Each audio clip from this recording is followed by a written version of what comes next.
I'm the part owner and manager of Fitness Outlet here in Rancho Cordova. I've been here since 2000, since 2001. Today I'm a manager, and what started as my field, I'm a kinesiologist, sports medicine, and with the business we do that when somebody buys fitness equipment from us. Well, I've been told you have like many jobs before this one. Do you want to share any kinds of jobs that you've had in the past and experience that you've had from them? Yeah, job before in the past. Well, I came to Fitness Outlet many years ago because my mom lived in Monterey, and I had my own business for many years from after I graduated from college, went to USC. I was going to become a dentist, and after my first year, I loved the human anatomy, so I changed from the prerequisites of being a dentist to exercise physiology, kinesiology. And after I got out of, this is after I got out of the military, I was in law enforcement for a while. But after I graduated, I had my own business in Newport Beach in Hawaii called Precision Fitness, and we did human integration study of motion, and pretty successful business till the latter part of my years, when this is kind of the sad part of my life, where my daughter got spinal meningitis and she passed away, and my wife hit her head, had a brain aneurysm, and she passed away in a coma.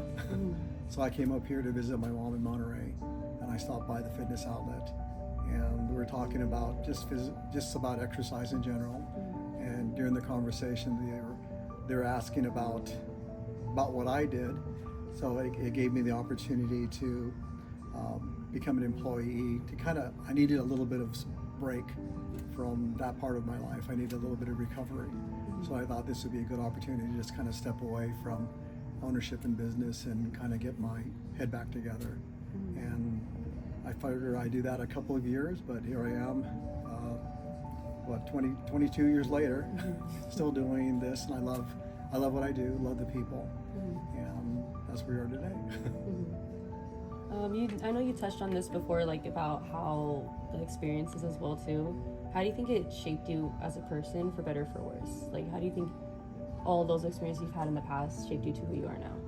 I think, once when I first got I graduated high school earlier because my parents were military, and I joined the military, went to Vietnam and came back, and that's how I ended up going to Monterey, because the military base was called Fort Ord, so that's where I was stationed there.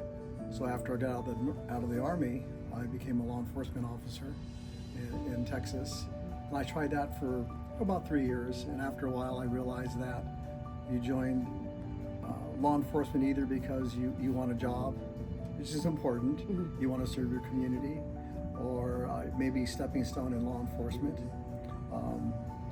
and it kind of figured itself out. Then after about 3 or 4 years, I realized it wasn't what I needed, so that I used my GI Bill to go back to college, and I had a partial scholarship at SC for cartooning, for animation, and with the GI Bill, they said, as long as you apply and they accept you, as long as you complete it, they'll pay all your ride. And that's what I did. Yeah, that's good. Looking back, did you ever think you'd end up to where you are today? Or do you think you had like a different plan? Because you know how everyone nowadays, you have a plan on what you want to do, and then your life just takes you to a different direction. Was that similar to you? Well, there's a saying that always sticks in my head, and I share it a lot with people. The saying I always quote is, life can make you the best person you are, or the worst person you become. And these life experiences will define that. You choose when you cross those roads what direction you want to go. You use the life experience for yourself to become better as a person, or you can use those experiences to get yourself trapped in a hole where it's hard to get yourself get back out of that hole. So those life experiences, and you just have to trust yourself in being open to suggestions, and people around you as far as support group. Us as being males, we kind of have an ego. We think we know all the answers, but you realize as you get older you don't have the answers, and you have to trust people around you who have experience and use that to just make good judgment and good decisions. I know that for sure is the same thing for me. I mean, I'm the oldest out of 4 daughters, so I tend to very much kind of give whatever I experience, give it to my siblings as well. Tell them just like, just take it as it goes. And with that as well too, if you can give advice to the younger version of yourself, what would it be? Younger version of myself? I think it's just explore the world. Be open to travel and meet people. And that's how you're gonna widen your view of the world. Nothing wrong with living at your hometown and never going beyond that, but you only have one life to live, and why not enjoy it as best as you can and experience the world, because you have so much to offer when you do that to people you meet and people who meet you. And that's how you grow, and that's how you develop being wise and wisdom and those type of things. As well with that too, was there something that you would have done differently in your life to kind of like change into just become a different person or anything? I think my life decisions kind of made me where it's always easy to look it back in retrospect. What would you do? All I can do is look back, and by the decisions I made, where I am today as far as that. And I'll give you a good example is one girlfriend, everybody thought that I was going to marry. And one day I was surfing. I lived in Southern California, and the waves were really good that day. So my girlfriend, she lived in San Gabriel Valley in Los Angeles. So instead of picking her up, I went surfing, and she decided to go with her girlfriend to Las Vegas. And because of that, on the way, the sad part, on the way back, she got in a car accident and she died. And that really, for many years, I always felt I was at fault for doing that, because if I would have gotten her, she'd still be here today. But I think that kind of helped me decide to go in the military, because I felt out of guilt.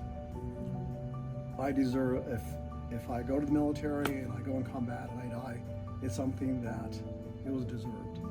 So looking back, I know there was times in Vietnam that I didn't care. So because I didn't care, there wasn't any pausing to make a decision when combat is happening. So I think because of that, not having that delay, it indirectly saved my life. So today I look back and I kind of go, she gave me the opportunity to live, because I think if that didn't happen, I would have second judged myself, and that maybe pause would have me to get shot or die. So I look back and I thank her for kind of saving my life in a weird way. Yeah. Yeah. I don't know if it makes sense or not. No, you're good, yeah. Just one more question. If you were to give anyone who's younger generation advice, what would you give them? Because I know nowadays a lot of people who are younger are always kind of stuck in the mindset that they need to be successful in life in order to be happy, and they lose passion over what they do.